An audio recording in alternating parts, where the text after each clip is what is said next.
क्या सिर्फ 2 ही लोकसभा सीटों के जरिए कांग्रेस बजा देगी हरियाणा के विधानसभा चुनाव में बीजेपी का बैंड? जी हाँ, खास रिपोर्ट है, ध्यान से इस वीडियो को शुरू से अंत तक देखिएगा। चैनल को जरूर सब्सक्राइब कीजिएगा।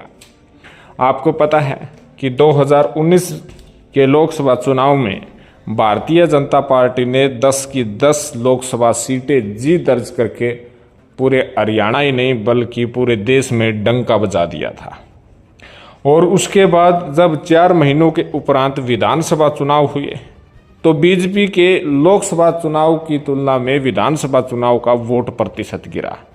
यानी साफ सी बात है कि विधानसभा चुनाव में जो मुद्दे हैं वो राज्य स्तरीय थे और राज्य स्तरीय मुद्दों के तहत भारतीय जनता पार्टी को मुंह की खानी पड़ी और 75 पार का नारा देने वाली बीजेपी को मात्र 40 सीटों पर संतोष करना पड़ा।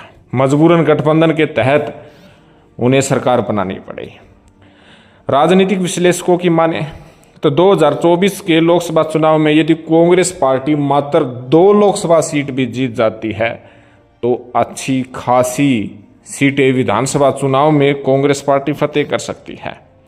बताया जा रहा है कि अगर लोकसभा चुनाव में बीजेपी का ये हाल है तो जरा सोचिए कि विधानसभा चुनाव के लोकल मुद्दों के तहत जब जो है विधानसभा चुनाव लड़ा जाएगा तब क्या होगा।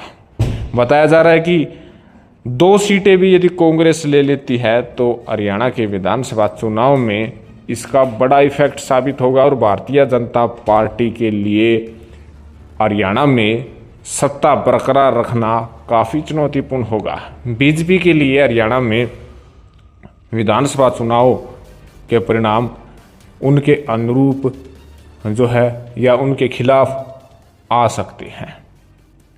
तो कहीं ना कहीं तमाम राजनीतिक विश्लेषक तरह तरह के जो है अपने विश्लेषण बता रहे हैं, लेकिन एक बात तय है कि 2019 के तुलना में 2024 का ये लोकसभा चुनाव बीजेपी के लिए चुनौतीपूर्ण रहा है। वोट प्रतिशत में काफ़ी गिरावट बीजेपी की देखी जा सकती है और कांग्रेस का गिराव अवश्य बढ़ा है। लेकिन विधानसभा चुनाव पर विशेष तौर पर हरियाणा के सभी नेताओं का ध्यान है और विधानसभा चुनाव हर हाल में फतह करना चाहते हैं।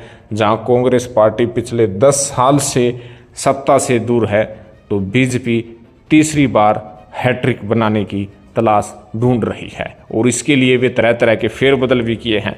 चाहे प्रदेशाध्यक्ष पद हो, चाहे मुख्यमंत्री बदलने की बात हो, तो भारतीय जनता पार्टी ने उसमें कोई कमी नहीं छोड़ी है। तो आपका इस विषय में क्या कहना है, कमेंट जरूर करें। चैनल को जरूर सब्सक्राइब करें। धन्यवाद। जय हिंद।